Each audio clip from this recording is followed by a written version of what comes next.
Hello friends, हमारी इस नई वीडियो में आपका स्वागत है। आज आपको हम बताएंगे इकोनॉमिक्स के बारे में।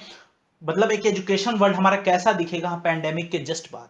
पैंडेमिक चल रहा है अभी और हमारा किस तरह से एजुकेशन वर्ल्ड चेंज हो रहा है। इकोनॉमिक्स में आपको यही चीज पता चलेगा। सबसे पहले हम ये देखेंगे इकोनॉमिक्स एक्चुअली में क्या है और किस तरीके से जाता है। ये इकोनॉमिक्स अगर देखा जाए एक तरह से तो ये दो चीजों से मिलकर बना है, दो वर्ड से मिलकर बना है। एक है आपका एकेडमी और दूसरा है आपका इकोनॉमिक्स। मतलब एकेडमी और इकोनॉमिक्स का मिश्रण है इकोनॉमिक्स। अब ये आखिर इसका इसका रिलेवेंस क्या है, ये वर्ड कैसे जनरेट हुआ, किस तरह से इकोनॉमिक्स और एकेडमी एक दूसरे के साथ पैरेलल पैरेलल चल रहा है, आपको ये पता चलेगा इस वीडियो में। तो चलिए फ्रेंड्स देखते हैं इकोनॉमिक्स इकोनॉमिक्स है क्या एक्चुअली। इकोनॉमिक्स है इकोनॉमिक्स जो कि एक ऑनलाइन मोड ऑफ टीचिंग जो है आजकल के दौर में जो ऑनलाइन टीचिंग चल रही है, जो लर्निंग प्रोसेस चल रहा है उसको लेके ये टोटली है। इकोनॉमिक किस तरीके से हमारी चल रही है ऑनलाइन टीचिंग और लर्निंग प्रोसेस को लेके। हो सकता है कि ये जो ऑनलाइन टीचिंग का प्रोग्राम अभी जैसे चल रहा है देश में पेंडेमिक के बाद से सारे क्लासेस शट डाउन है, ऑफलाइन इंस्टीट्यूशन बंद है, तो हो सकता है कि ये जो टेम्परेरी फिनोमेना हो। लेकिन अगर देखा जाए तो ये अगर एक ये मिक्स भी हम कह सकते हैं कि कुछ जगहों पे मिक्स भी माना जा सकता है कि टेम्परेरी और परमानेंट ये दोनों का मिक्स भी हो सकता है ये टेम्परेरी हो सकता है परमानेंट या हो सकता है दोनों पैरेलल चले। लेकिन एक परमानेंट अल्टरनेटिव होता है, जैसे करंट स्कीम को देखा जाए टीचिंग और लर्निंग का, एक परमानेंट अल्टरनेटिव भी ये हो सकता है, एक परमानेंट एक ऑप्शन भी हो सकता है लर्निंग का। तो ये हो सकता है कि आपका शॉर्ट टर्म के लिए रहे या ये हो सकता है आपका मीडियम टर्म्स के लिए रहे। लेकिन इकोनॉमिक्स एक इकोनॉमिक्स जिस तरह से ऑनलाइन टीचिंग जो है या लर्निंग प्रोसेस मूव करता है उस चीज को लेके इकोनॉमिक्स है। अब चलिए फ्रेंड्स आगे बढ़ते हैं। देखिए जो एकेडमिक चॉइसेस होती है या लग्जरीज की हम बात करें, वो सारे कंट्रीज में सेम नहीं है। अगर एकेडमिक चॉइसेस की हम बात करें तो जिस तरह की हमें लर्निंग के लिए, जैसे अगर आपको रोबोटिक्स पढ़ना है और अगर आप एक एक ऐसे इंस्टीट्यूशन, भले आप इंजीनियरिंग कॉलेज में, लेकिन आप ऐसे एजुकेशनल इंस्टीट्यूशन में आपका एडमिशन नहीं हो पाया है, भले ही वो इंजीनियरिंग कॉलेज हो, आपको रोबोटिक्स का ऑप्शन उसमें ना मिले, यही है एक चॉइस। ये एक चॉइस है जो कि आमतौर पे स्टूडेंट्स को मिलती है।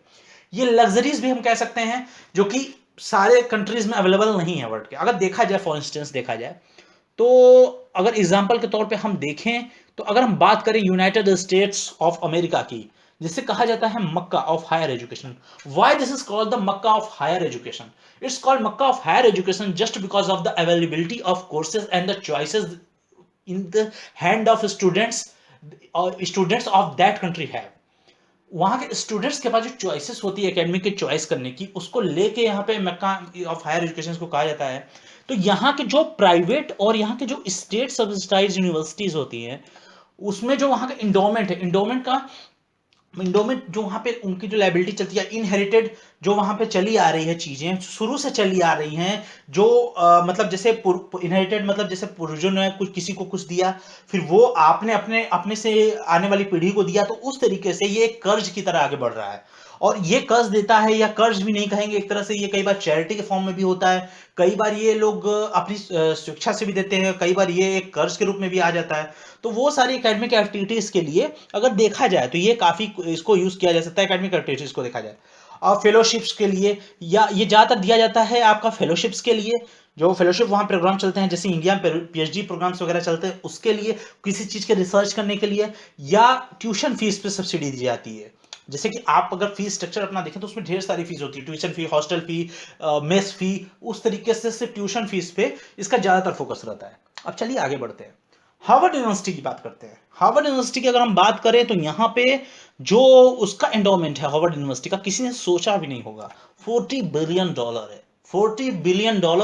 अगर मार्क जुकरबर्ग की मैं नेटवर्थ की बात करूं अभी कुछ समय पहले की, तो मैं बोलूंगा 81 to 84 बिलियन डॉलर, यानी उसकी हाफ। मार्क जुकरबर्ग की जो हमारे फेसबुक के फाउंडर हैं, उनकी जो नेटवर्थ है उससे हाफ हार्वर्ड यूनिवर्सिटी के ऊपर कर्ज एक तरह से कर सकते हैं, इनहेरिटेड कर सकते हैं, या उसे जो फंड मिलता है उस पर बोल सकते हैं।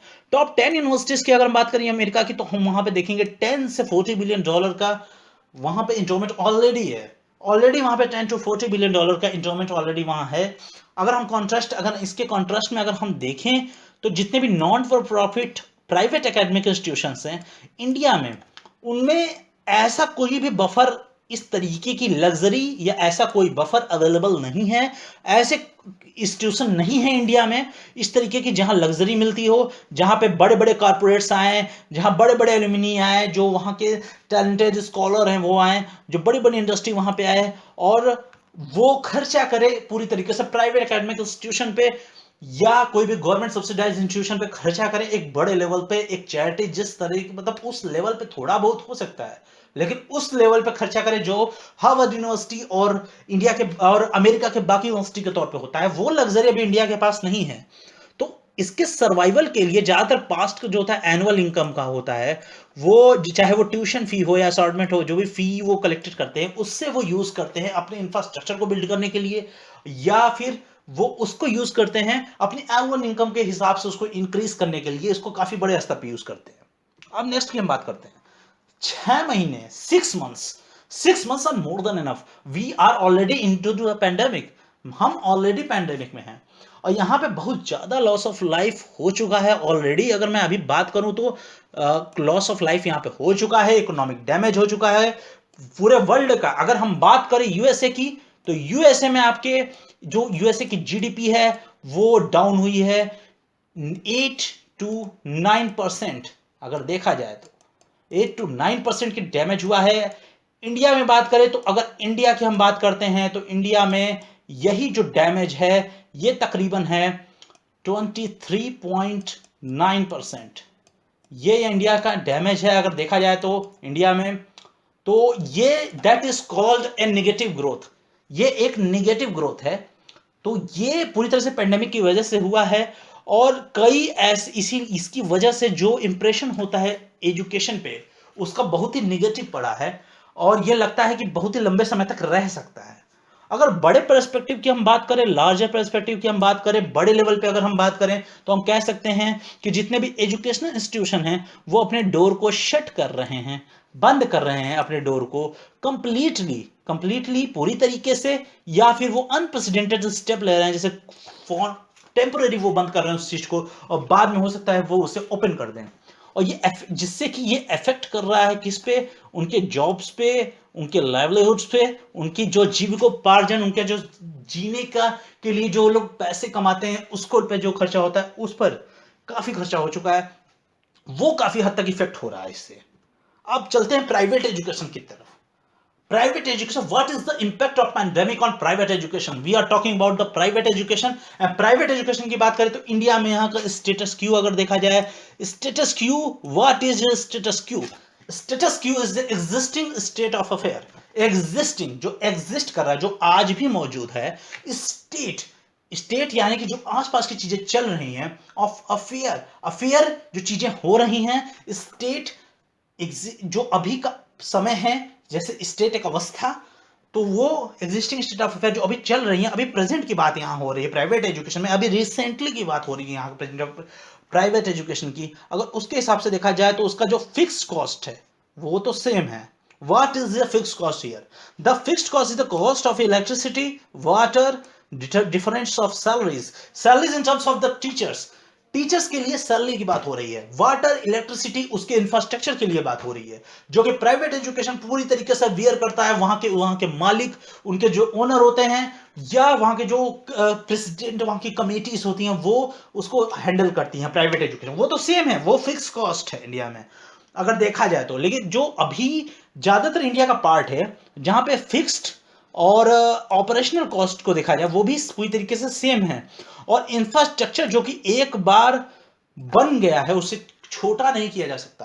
प्राइवेट एजुकेशन अपनी हाई क्वालिटी को दिखाने के लिए और ज्यादातर ज्यादा फीस वसूल करने के लिए कई बार निगेटिव टर्म में, कई बार हायर टर्म में, अगर हायर टेक्नोलॉजी को वो एक्सेस कर रहे हैं तो वो पॉजिटिव टर्म है ताकि वो हायर क्वालिटी अपने स्टूडेंट्स को दे सकें, तब तो उनकी खर्चे इंफ्रास्ट्रक्चर पे अगर वो ज्यादा पैसा खर्चा करते हैं और पेरेंट्स से ज्यादा पैसा लेते हैं तो उसमें कोई भी निगेटिव बात नहीं है। लेकिन अगर वो काम करते हैं ये फिक्स कॉस्ट में ना करें इंफ्रास्ट्रक्चर पे तो ये उनका निगेटिव टर्म में आएगा।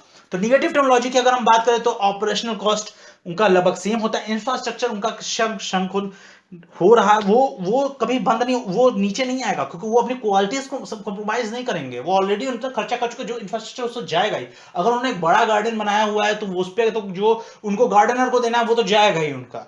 ये सेम इसी तरीके का है। तो उनका जो फिक्स कॉस्ट है वो सेम है, और जो भी उनका जो ऑपरेशन कॉस्ट है वो श्रंक नहीं हो सकता। अब अगर बात करें हम डाउन साइड की, तो जितने भी सेल्फ फाइनेंस इंस्टीट्यूशन होते हैं, जैसे मैंने आपको पहले ही बोला कि जो यहाँ के टीचर ओनर वो देते हैं ज्यादातर यहाँ का पैसा, जो यहाँ के जो मालिक होते हैं, ओनर होते हैं, वो देते हैं, तो वो सेल्फ फाइनेंस इंस्टीट्यूशन में आ गया। जो बड़े बड़े प्राइवेट कॉलेजेस हैं और या इंस्टीट्यूशन है, वो पैंडेमिक की वजह से वहां पे जॉब्स में भी काफी लॉस हो रहा है। स्टूडेंट्स जो है वहां पे वो प्लीड कर रहे हैं, वो वहां पे एक तरह से वो दरखास्त दे रहे हैं अपनी, कि वो उनकी इनएबिलिटी, अपनी अयोग्यता को, कि वो पे नहीं कर सकते, वो अयोग्य हैं, वो ये चीज देने में पे योग्य नहीं है, वो इतनी फीस देने में, जितना जैसे कि कई इंस्टेंसेस में वो हॉस्टल फीस देते थे और बाकी सारे इंस्टेंसेस में। लेकिन अब उनकी क्योंकि फैमिली इनकम भी काफी हद तक लॉस में आई है, क्योंकि भाई पैंडेमिक से सबका लॉस हुआ है, फैमिली लेवल पे भी लॉस हुआ है, तो उस लेवल पे उनकी इनकम, उनके फादर की इनकम, सबकी इनकम सेम नहीं है। सब लोग इतना वेट नहीं कर सकते हॉस्टल फी, तो वो नहीं कह रहे हैं कि मैं बर्डन नहीं उठा सकता, आई एम इनएबल टू पे द रिक्विजिट फी। और इसीलिए एडिशनल बर्डन जो आ रहा है वो पूरी तरीके से आ जा रहा है मैनेजमेंट के ऊपर, आ रहा है, जिसकी वजह से जो कि अभी ऑलरेडी स्ट्रेस्ड फील कर रहा है, जिसको जो ऑलरेडी दबा हुआ महसूस कर रहा है, ऐसा मैनेजमेंट जो कि खुद सोच रहा है उसके पास लैक ऑफ मनी है, उसके ऊपर ये चीज आ रहा है, जिससे कि उसका जो कमिटमेंट है जो पहले का उसका चल रहा था, जिसमें वो इंटरेस्ट को देना है उसको, जो भी उसने बोरो किया है अपने इंफ्रास्ट्रक्चर और को इम्प्रूव करने में और बिल्ड करने में, वो कहीं ना कहीं काफी हद तक इफेक्ट डाल रहा है। क्योंकि कैंपसेस को इंप्रूव करने के लिए काफी वो लोग कई बार कर्ज भी ले लेते हैं बैंक से, तो उसको भी पे करना है, तो उसके लिए काफी बड़ा एक चैलेंज है, चैलेंजिंग सिचुएशन है ये। अब अगर कॉस्ट ऑफ एजुकेशन की बात करते हैं, देखिए प्राइवेट एजुकेशन की हमने जो प्राइवेट एजुकेशन की जो हालत है वो हमने आपसे डिस्कस की। अब हम कॉस्ट ऑफ एजुकेशन की बात करते हैं कि कॉस्ट ऑफ एजुकेशन किस तरीके से एजुकेशन का कॉस्ट आता है। अगर हम बात करें स्पाइक की, जो स्पाइक हो रही कॉस्ट में, वो dual mode of teaching, spike का मतलब बढ़ोतरी, बढ़ोतरी जो हो रही है वो आ रही है एक डुअल मोड ऑफ टीचिंग से। डुअल मोड ऑफ टीचिंग क्या है? डुअल मोड ऑफ टीचिंग है आपका टीचिंग जो कि ऑनलाइन है और जो कि ऑफलाइन भी है।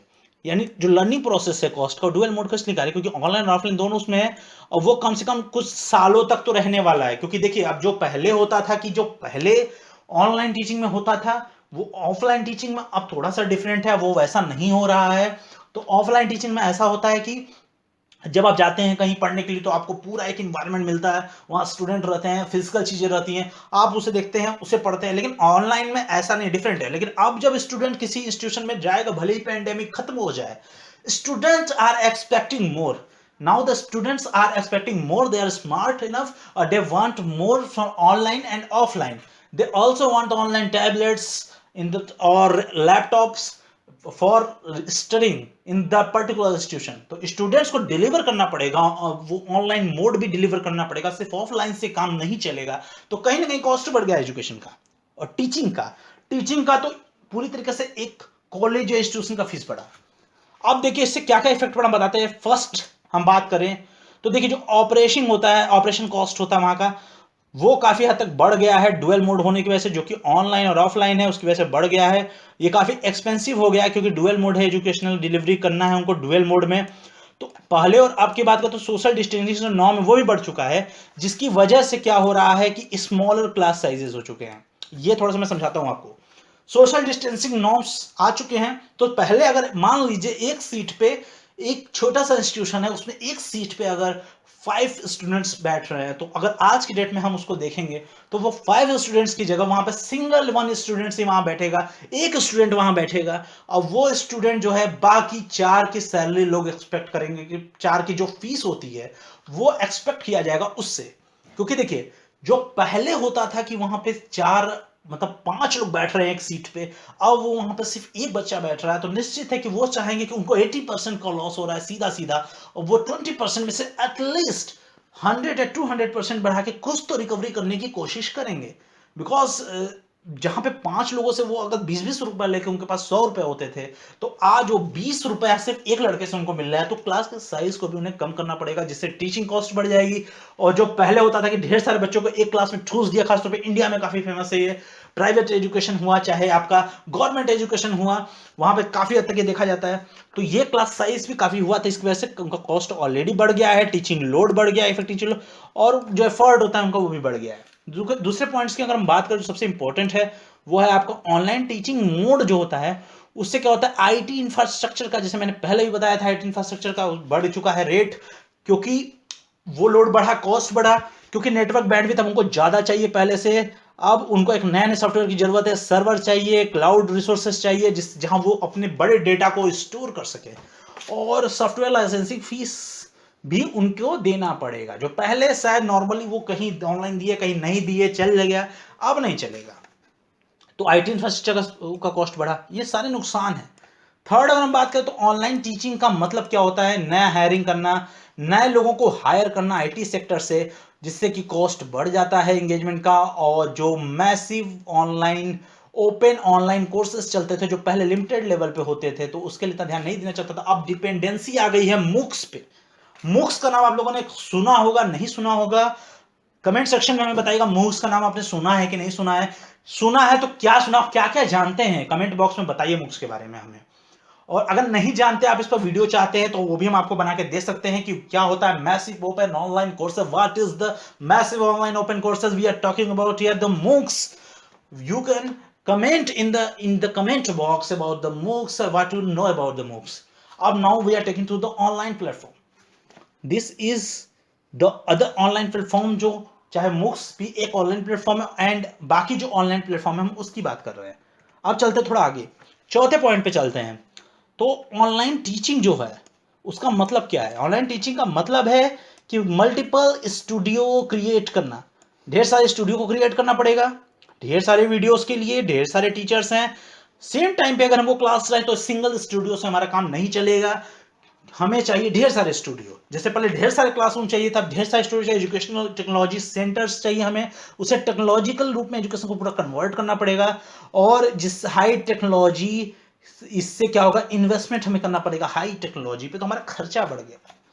पांचवें पॉइंट पे हम बात करें तो क्रिएशन, यहाँ पे वर्चुअल लेबोरेटरीज का हमको इस्तेमाल करना पड़ेगा। जो पहले लेबोरेटरी हम लोग यूज करते थे नॉर्मली, चाहे वो केमिकल लेबोरेटरी और कोई भी लेबोरेटरी हो, उसको हमको थोड़ा वर्चुअल स्पेस, वर्चुअल उनको करना होगा सामने एकदम, क्योंकि बच्चों को भी अवेलेबल कराने के लिए टेक्नोलॉजिकल फॉर्म में कि कौन सा केमिकल कंपाउंड कैसे मिलाया जाए, या किस तरीके से पेंडुलम को पेंडुलम को मेजर किया जाए, किस तरह से गेज वगैरह मेजर किया जाए, ये सारी चीजों को जानने के लिए वर्चुअल लेबोरेटरीज की जरूरत है, जो कि काफी हाई टेक्नोलॉजी में लगती है। और इसकी वजह से जो स्टडीज है और एग्जामिनेशन सेंटर्स का, वो उससे क्या हुआ कि काफी हद तक वो फाइनेंसेस के नीचे दब चुके हैं। तो ये नुकसान है, वर्चुअल लेबोरेटरी बनाने में कितना खर्च हो सकता है, तो ये सारा क्रिएट करना पड़ेगा एग्जामिनेशन सेंटर पे भी, और जितने भी स्टडीज एग्जामिनेशन सेंटर है, जिससे कि काफी हद तक खर्च उनका ऐड हो गया। फाइनली अगर हम बात करें तो ये रॉन्ग परसेप्शन है कि जो फैकल्टी मेंबर्स हैं वो एडेप्ट हैं, एडेप्ट का मतलब होता है निपुण, योग्य, तो अडेप्ट हैं वो ऑनलाइन टीचिंग में। ऑनलाइन टीचिंग में ये कहना गलत होगा कि faculty members, all faculty members are good on online teaching, their style and their delivery are same, because this is not an important, this is a wrong perception. Everyone is not in good online learning, हर आदमी online teaching में good नहीं है। यहाँ style और delivery की अगर हम बात करें तो वो काफी बियॉन्ड जाएगा। डॉनिंग एक तरह से ये कहा जाएगा, काफी डॉनिंग जैकेट, जैकेट से बाहर चला जाएगा, ये उनके जो क्षमता होती है उससे बाहर चला जाएगा, ये जाएगा, यही डॉनिंग और जैकेट है। और यहाँ पे एडुकेट उनका जो पर्सनल ग्रूमिंग होता है, क्योंकि उनका पर्सनल ग्रूमिंग अभी उतना नहीं हुआ है, और जिससे वो क्या करके एक टेलीप्रॉम्प्टर का अच्छे से यूज कर सके। टेलीप्रॉम्प्टर क्या होता है आप लोग को जानना अगर है तो देखिए, टेलीप्रॉम्प्टर में जब भी खास तौर पे विदेशों में और हमारे इंडिया में भी यूज होता है, इंडिया में उतने लिमिटेड लेवल पे होता है, थोड़ा विदेशों में थोड़ा बड़े लेवल पे होता है, या इंडिया में बहुत हायर जगह के जर्नलिज्म में, या कोई भी बड़ा अगर नेता कुछ बोलता है तो उसमें कहीं ना कहीं टेलीप्रॉम्प्टर का यूज होता है। किसी स्टूडियो में अगर बात हो रही है तो कैमरे में आपका एक टेलीप्रॉम्प्टर टाइप का एक फिक्स कर दिया जाता है, जो कि एक डिवाइस होता है, और उस डिवाइस में वर्ड्स आते हैं जिसे देख के वो बोलता रहता है, क्योंकि कैमरे के से में ही सेट होता है वो, तो आपको पता भी नहीं चलेगा कि वो देख के बोल रहा है, वो देख के बोल रहा है आपको नहीं पता चलेगा, और वो टेलीप्रॉम्प्टर में वो देख के बोलता है, डिवाइस सेट होता है कैमरे के साथ। अगर आपको टेलीप्रॉम्प्टर के बारे में जानना है तो भी आप कमेंट सेक्शन में डाल सकते हैं, अगर आप जानते हैं टेलीप्रॉम्प्टर के बारे में तो उसे और डिटेल में नीचे बता सकते हैं, और अगर इस पर वीडियो चाहिए तो भी आप हमें कमेंट सेक्शन में बता सकते हैं। अब चलिए, ये सारी चीजें हैं जिसकी वजह से एडिशनल फंड्स की जरूरत है, और एक ट्रेन जिससे कि फैकल्टी को ट्रेन किया जाए ऑनलाइन टीचिंग के लिए, और फंड्स को चाहिए किसी की एलोकेट किया जाए, ट्रेन फैकल्टी, या तो हम ट्रेन फैकल्टी को हायर करें या ट्रेन फैकल्टी जो हमारी पुरानी उसको ट्रेन करें, दोनों में हमारे पैसे लगेंगे। नए फैकल्टी को हायर करेंगे, they want more money, they want more salary, and if you want to untrained our previous teachers, then we have to train them, and we have to put our money on their training. So training में हमें पैसा खर्चा करना पड़ेगा, तो उसमें भी हमारा खर्च बढ़ गया। अब हम आगे देखते हैं कि आगे पॉसिबिलिटी का, हमेशा पॉसिबिलिटी पे बात होनी चाहिए, हमेशा सोल्यूशन पे बात होनी चाहिए। Looking for the solution is the biggest problem. Elon Musk always says that the looking for the solution is the biggest problem. Problem नहीं है, सोल्यूशन ढूंढना सबसे बड़ी प्रॉब्लम है। तो सोल्यूशन पे बात करते हैं कि अब किस तरीके से हम क्या क्या इसमें कर सकते हैं, कितने कोर्सेज क्या हैं, किस तरीके से स्टूडेंट्स हैं। तो अभी हालांकि इस पे पूरी तरीके से एक परफेक्ट सोल्यूशन कोई नहीं आया है, लेकिन हम एक एनालिसिस कर सकते हैं प्रीवियस सारी चीजों को देखते हुए, और उससे फ्यूचर के प्रोस्पेक्ट को हम डील कर सकते हैं इकोनॉमिक्स के सेक्शन में। अब देखिए, जो रिस्पॉन्सिबिलिटी है सेंटर और स्टेट पे, वो बढ़ गई है। अगर हम बात करें जो कि सॉफ्ट लोन्स को देने के लिए स्टूडेंट्स को, और ये पूरी तरीके से एजुकेशनल कोर्सेज को सॉफ्ट लोन्स देना पड़ेगा उनको। उनको सॉफ्ट लोन्स का मतलब एक जो हम लोग पहले आके पैसे में लेके जाते थे फिजिकल फॉर्म में, अब उसको हम ऑनलाइन फॉर्म में पेमेंट ट्रांसफर होगा, तो उससे उनको लोन की जरूरत है। एक बड़े लेवल पे सॉफ्ट लोन का नाम यहाँ पे लिया है। सेंट्रल गवर्नमेंट की रिस्पॉन्सिबिलिटी है देना। प्रोफेशनल और नॉन प्रोफेशनल कोर्सेज के लिए भी अगर देखा जाए तो जो नेचुरल टेंडेंसी होती है स्टूडेंट्स का कि वो ऑनलाइन कोर्सेज को ज़्यादातर रेफर करते हैं, कि जिससे उनका हॉस्टल, मेस, ट्रेवल तीनों कॉस्ट बच जाए। तो भाई हर आदमी को दो पैसा बचाने के बारे में सोचता है, तो स्टूडेंट्स भी ऐसा सोचते हैं। वो प्रोफेशनल नॉन प्रोफेशनल कोर्सेज के लिए उनकी टेंडेंसी होती है स्टूडेंट्स की कि जितने भी ऑनलाइन कोर्सेज होते हैं उसको कट कर सके और हॉस्टल में से ट्रेवल कॉस्ट को बचा सके। अब बात करें उसके साथ सेम की, तो टाइम अगर देखा जाए तो उसी समय सेम टाइम पे क्या होता है कि स्टूडेंट जो होता है वो ऑनलाइन इंस्ट्रक्शन को देख के वो चीज़ों को देखने समझने की कोशिश करता है, और वो सेम फी नहीं देना चाहता। जो ऑफलाइन में पे करता था वो नहीं देना चाहता है सेम फी, जो कि ऑफलाइन इंस्ट्रक्शन को पढ़ने के लिए, जो कि ऑफलाइन इंस्ट्रक्शन को पढ़ने के लिए चार्ज करना पड़ता था, वो चार्ज वो ऑनलाइन इंस्ट्रक्शन को पढ़ने के लिए वो नहीं देना चाहता है। और जिसका मतलब यह है कि कुछ ऐसे इंस्टीट्यूशन की भी जरूरत है जिन्हें कि शट डाउन होना पड़ेगा, क्योंकि वो कम कॉस्ट में उतनी टेक्नोलॉजी वो नहीं दे सकते। जो प्रोवाइड करा सकता है वो देगा, जो नहीं प्रोवाइड करा सकता वो नहीं देगा। जैसे टिस्का की अगर हम बात करें तो हम लोग ऑनलाइन टीचिंग कराते हैं यहाँ, तो ऑनलाइन टीचिंग में आपको हर चीजें मिलेंगी। तो टिस्का have the capability to deliver you, and we are creating so many playlist, and you can go to the playlist, you can watch this video about the economics in English. We are uploading it on English form. You can go to the description box to see our all links, our Facebook pages and our English format of this video. तो English video में अगर इस video को देखना तो आप इसे देख सकते हैं। सबसे नीचे आपको लिंक डिस्क्रिप्शन में मिल जाएगा, सारे पेजेस पे आप जा सकते हैं, वहां पे आपको डिस्क्रिप्शन लिंक मिल जाएगा। आप चलिए आगे चलते हैं और देखते हैं हिंदी फॉर्मेट में इसमें और आगे हम क्या समझ सकते हैं हिंदी भाषी अपने स्टूडेंट्स के लिए। तो हम कह सकते हैं कि लॉन्ग रन में देखा जाए तो ये टेक्नोलॉजी जो होता है वो इकोनॉमी जो लॉन्ग रन में अगर देखा जाए लंबे समय के लिए, तो टेक्नोलॉजी जो है फ्लैटन कर देगा, यानी कम कर देगा, या एक सेम फॉर्मेट में लेके आएगा कॉस्ट को इकोनॉमिक्स के स्केल पे। लेकिन अगर शॉर्टर फ्रेम ऑफ टाइम अभी की हम बात करें, 3 से 5 सालों की बात करें शॉर्टर फ्रेम, तो जो कॉस्ट ऑफ एजुकेशन है वो निश्चित तौर पर बढ़ने वाला है। बाद में हो सकता है वो आज के रूप में आ जाए, हो सकता है long run in the sense 5 to 10 years or 15 years or 20 years। तो ये long run, and then if you are talking about the short span of time, we can call it 3 to 5 years education के form में, तब ये ऊपर हो सकता है।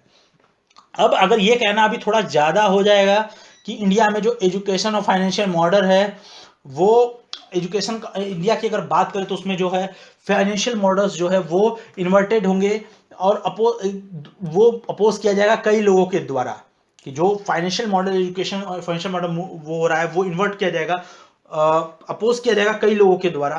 क्योंकि यहाँ पे जो गुड क्वालिटी के प्राइवेट स्कूल एजुकेशन हैं, लेकिन वो काफ़ी हद तक एक्सपेंसिव हैं, वो काफ़ी महंगे हैं, और लेकिन वहाँ पे गुड क्वालिटी का हायर एजुकेशन भी है जो सब्सिडाइज रेट पे देते हैं। अगर देखा जाए डायरेक्ट कॉस्ट की बात की जाए, और सब्सिडी वैसा गवर्नमेंट देती है, तो सब्सिडाइज रेट पे गवर्नमेंट के भी कई कॉलेजेस ऐसे चलते हैं। तो अभी ये कहना बहुत ज़्यादा होगा कि ये का बहुत ही अगर अपोज हो रहा है फाइनेंस ऑफलाइन टू ऑनलाइन, तो ये बहुत ज़्यादा अपोज होगा, क्योंकि धीरे धीरे ये कल्चर हमारे समाज में आ गया। डिजिटल इंडिया प्रोग्राम के बाद से ही आ चुका है ये। तो देखा जाए तो, लेकिन अब देखते हैं आगे इसका क्या क्या हो सकता है। देखिए, जब भी हम वेस्टर्न मॉडल को इंडिया में रेप्लिकेट या कॉपी करने की कोशिश करते हैं, रेप्लिकेट का सेंस होता है कॉपी से, आप लोग अगर चाहें तो अपने इंग्लिश सेक्शन को बूस्ट करने के लिए आप लोग लिख सकते हैं कॉपी करना, नकल करना, ये रेप्लिकेट करना होता है। जब भी हम वेस्टर्न मॉडल ऑफ इंडिया को कॉपी करने की कोशिश करते हैं तो हो सकता है ये पूरी तरीके से अप्रोप्रिएट नहीं कहा जाएगा, just because of the technology and infrastructure. हम ये इसे एक कोई भी कॉर्पोरेट बॉडी की तरह एक एजुकेशनल इंस्टीट्यूशन को ट्रीट या इंडिया में नहीं करते, इसलिए हम लोग अप्रोप्रिएट नहीं करते, जैसे कि नॉर्मली तौर पे होता है फॉरेन में, यानी कि वेस्टर्न मॉडल, वेस्टर्न कंट्रीज में। तो जो कि देखिए इसमें क्या होता है, बहुत ही स्विफ्ट कॉर्पोरेट बॉडी की तरह अगर एजुकेशन इंस्टीट्यूशन को हम देखेंगे तो उसमें स्मॉल मार्जिन उनको बहुत मिलेगा, प्रॉफिट का बहुत ही स्मॉल मार्जिन मिलेगा। और कॉर्पोरेट मॉडल का जो होता है वो सिर्फ फाइनेंशियल स्टेबिलिटी ही नहीं, सस्टेनेबिलिटी ही नहीं देगा, लेकिन ये प्रोफेशनल गवर्नेंस स्ट्रक्चर भी देगा, जिससे कि एक हॉलिस्टिक और बेटर एजुकेशन मिल सके।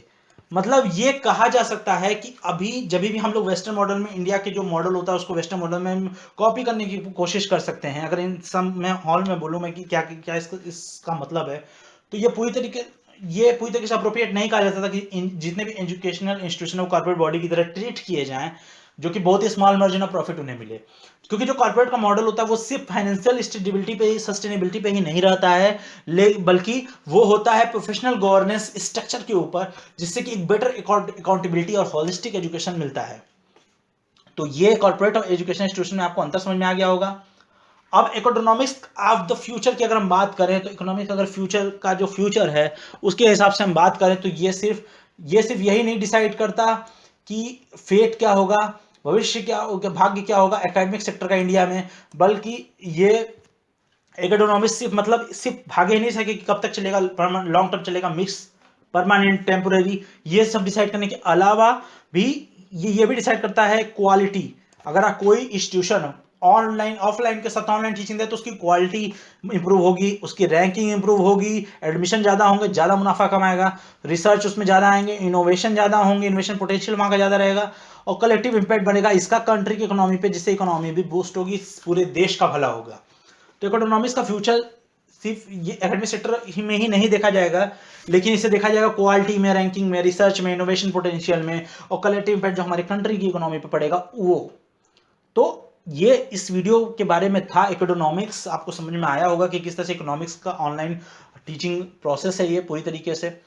और अगर आपने हमारे चैनल टिस्का को सब्सक्राइब नहीं किया है तो बिना सब्सक्राइब किए मत जाइएगा। ये यहाँ आपको हमारे सारे डिटेल्स मिल जाएंगे, हमारी ईमेल मिलेंगी आपको, आप वहाँ पे अपने चाहे तो क्वेश्चन पूछ सकते हैं, हमारे चैनल को सब्सक्राइब कर सकते हैं, आप हमारे रिच ई बुक पे जा सकते हैं। आपको सारे लिंक आपको डिस्क्रिप्शन बॉक्स में मिल जाएंगे, ये हमारा नंबर है, आप व्हाट्सअप कर सकते हैं इस पे।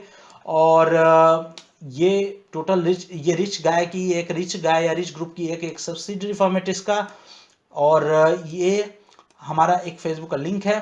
तो आप फिलहाल अगर आप इसे देख रहे हैं तो आप लोग इसका इंग्लिश वर्जन अगर चाहते हैं तो इंग्लिश वर्जन भी लोड होगा, वो डिस्क्रिप्शन में उसका लिंक भी आपको मिल जाएगा। ये वीडियो का इंग्लिश वर्जन भी लिंक होगा, क्योंकि कई बच्चों का कहना था कि हिंदी उन्हें ठीक से समझ में आती नहीं है, तो वो चाहते हैं कि थोड़ा इंग्लिश में कन्वर्ट करना। कई हमारे पास मेल आए थे, कई लोग मैसेज किए थे हमें कि सर इंग्लिश में वीडियो बनाइए, तो हमने इंग्लिश में भी इसका वीडियो तैयार किया है, उसे जरूर देखिएगा, उसे देखे बिना यहाँ से मत जाइएगा।